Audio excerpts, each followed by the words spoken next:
जय श्री राम जी। बात करेंगे एनसीपी को लेकर के जो बड़ा अपडेट आया उसके बारे में, और ये समझने की कोशिश करेंगे कि किस तरह शरद पवार की पॉलिटिकल इनिंग्स अब लग रहा है ख़त्म हो गई है और मोदी जी ने इनको इनके कर्मों की सज़ा दे दी है।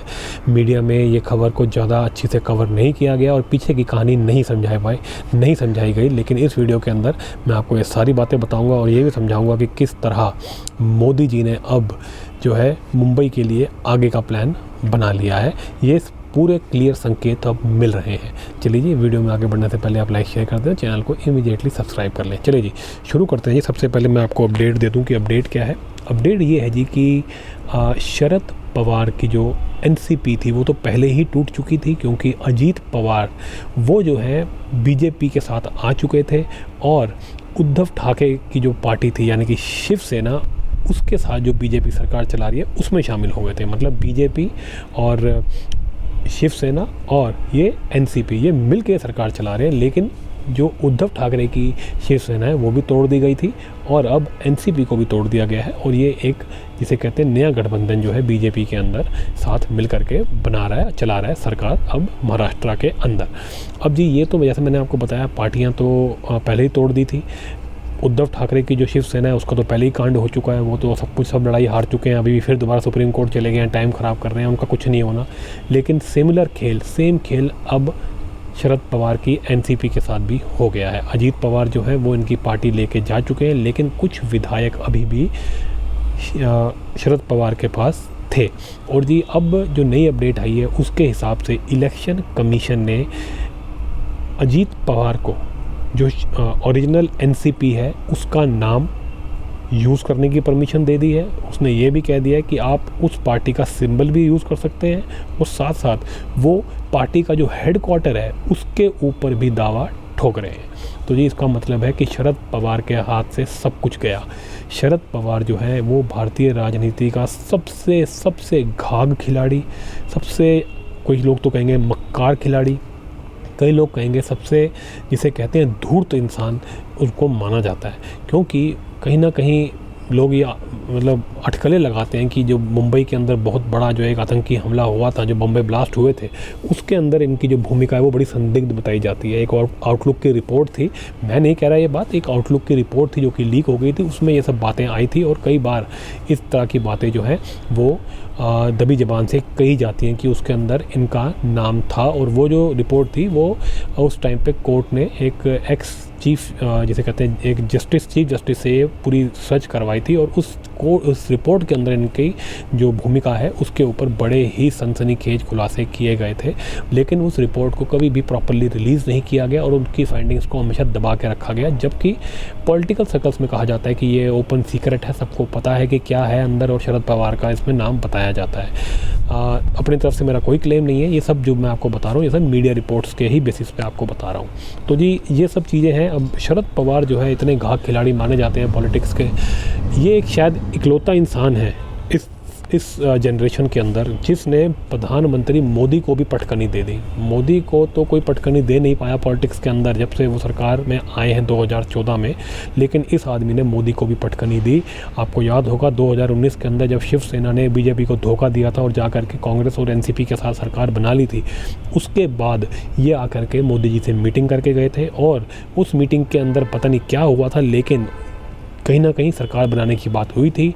अजीत पवार थोड़े समय के लिए आए थे और फडणवीस के साथ उन्होंने बैठ करके पता नहीं 1 या 2 दिन की सरकार बना के फिर वापस चले गए थे वो अजीत पवार, और फिर जा कर के जो है दोबारा से जो है सरकार वो कांग्रेस के साथ उन्होंने और शिवसेना के साथ बना ली थी बीजेपी को धोखा देके।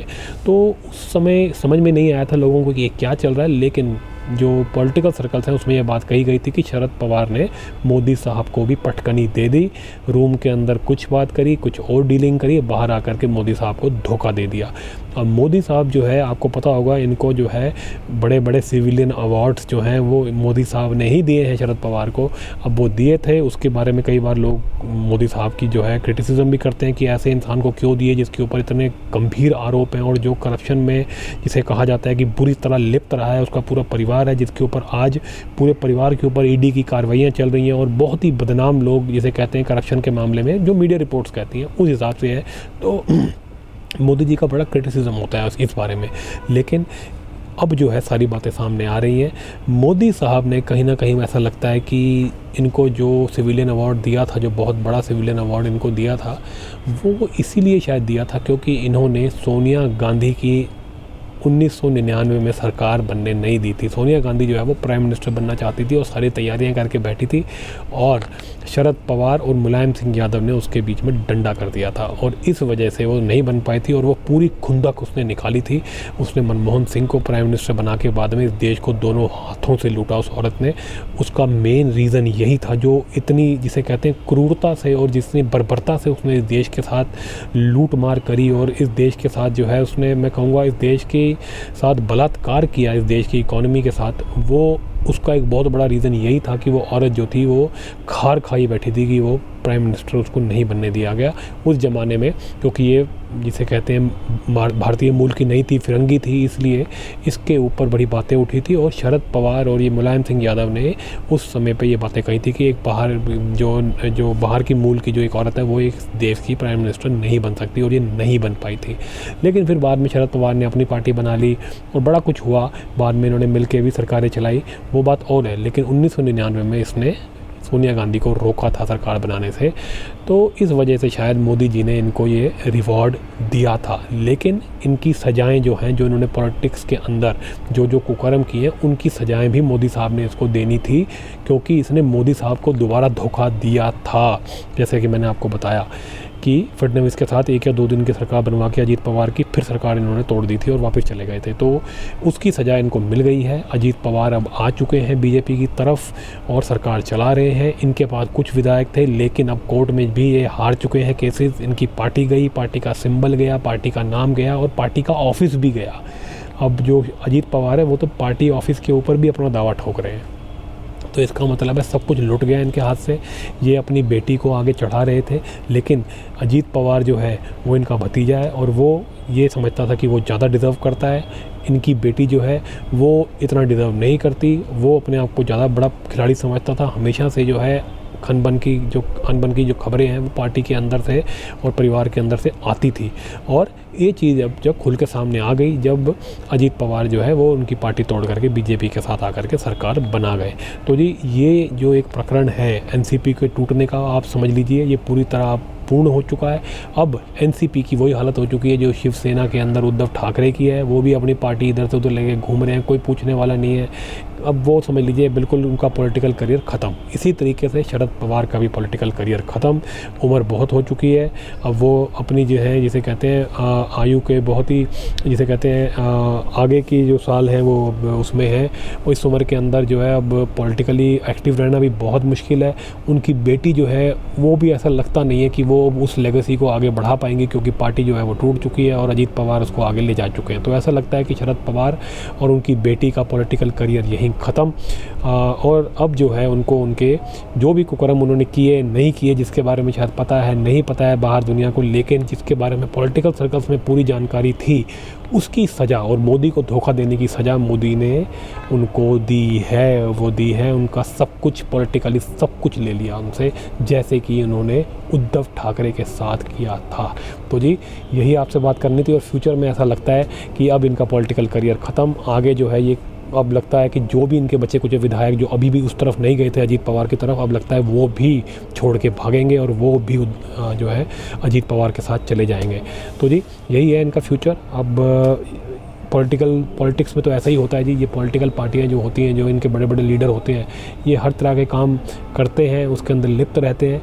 लेकिन देखिए जी आखिरकार सबको जो है भगवान को तो मुंह दिखाना ही होता है इस जीवन में। जिसे कहते हैं भगवान आपको किसी ना किसी रूप में ज़रूर मिलते हैं। या तो आपको भगवान साक्षात मिल जाते हैं या किसी और रूप में मिल जाते हैं, नहीं तो आपको वो डेथ यानी कि मौत के रूप में मिलते हैं। मिलते ज़रूर है भगवान इस जीवन में सबको। इसलिए पॉलिटिक्स जो है इसमें आप कुछ भी कीजिए, आप इस दुनिया में कुछ भी कीजिए, आप बड़े से बड़े कोई प्लेयर हो, कोई क्रिकेट प्लेयर हो, कोई पॉलिटिशियन हो, कोई सिंगर हो, कुछ हो, एक्टर हो, कुछ हो, लेकिन सबको एक ना एक दिन भगवान के पास भगवान को मुँह दिखाना होता है। तो जी वही है। अब ये जो है ऐसा लग रहा है कि इस उम्र में आकर के शरद पवार जो है अपने पॉलिटिक्स करियर का अंत समाप्ति देख रहे हैं और अब लग गया है उनका पॉलिटिकल करियर का फुल स्टॉप। चलिए जी, अगर आपको ये वीडियो अच्छा लगा हो तो इसको लाइक शेयर ज़रूर करें और चैनल को सब्सक्राइब करना ना भूलें। मिलते हैं अगर वहाँ के अगले वीडियो।